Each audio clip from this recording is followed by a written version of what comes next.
So I have some bad news to report. Unfortunately, after 8.5 years of service, she's dead. Possible cause of death: there was a sort of a soft recall where there was a set of VRMs right around here, I think, that were overheating under certain conditions, and EVGA actually sent out free kits to repad and protect those VRMs to get heat and possible failure under control. And that could be the reason why this card has finally given up. They've just basically overheated and have decided to give up. Unfortunately, didn't make it to that 10-year mark. I wish it had kept going for a bit longer. This is not 100% ideal for me, although I have already replaced her. But yeah, that is the end of the most famous graphics card on YouTube. I had already replaced this graphics card on my main rig, but it's still sad to see this guy. Really, it's the most expensive graphics card or any computer part I've ever purchased. It's very sentimental value now, but it is what it is. It still runs.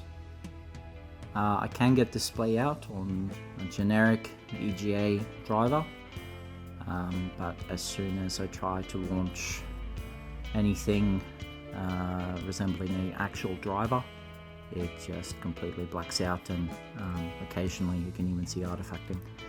During the last years of retirement, I did actually relegate this card down to a home theater PC downstairs, so it has been running a 4K television for the last about 2 years or so, maybe a little bit more.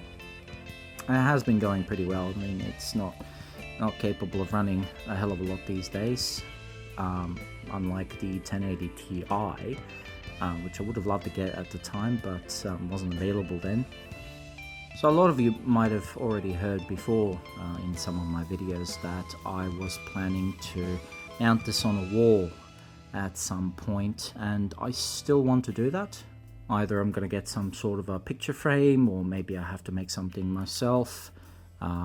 This is quite heavy. This is not by any means a light bit of equipment to mount on the wall, but I do want to get something made up. Maybe I'll do something that's sort of shaped and styled like the old classic YouTube play button.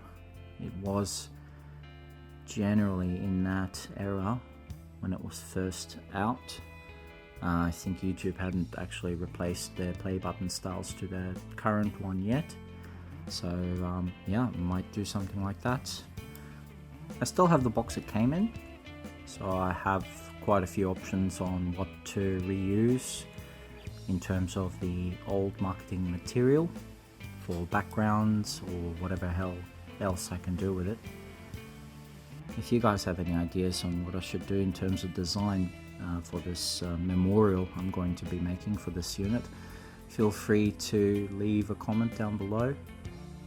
Some other ideas I've had is I do want to try and connect the fans, which you can see are connected down there, as well as the RGB, which should be that one there, and add some sort of a rechargeable battery, maybe a controller to change the colors, and make it sort of functional, so you can see what it looked like if it was powered, which I think is a cool idea.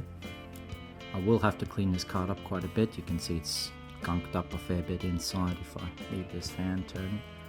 It's not the cleanest thing anymore. I haven't looked after it very well lately. Not that I think this had anything to do with the end of life for this unit. The case it was in was very much high on airflow, and there shouldn't really be any sort of heat related issues. I think the die has pretty much just given up, and that's it. I've seen some people paint these bits. I might do that just to give it a little bit more flair. One thing's for sure, I'm definitely going to be keeping it for the rest of my life as a reminder of what I used to have in 2016 and the legacy it left behind. It's been through a lot, this card. Since 2016, it's basically been through a number of different rigs and setups and always been at the heart of it all, as you have seen through my videos. Some of these cards are still very much alive. The 1080 platform and 1080 Ti is very resilient. It seems to be nigh indestructible. It's just I seem to have had a bit of bad luck. So yeah, that's it. It's time to say goodbye to the EVGA GeForce GTX 1080 for the win. Rest in peace, and I'll see you in the next video.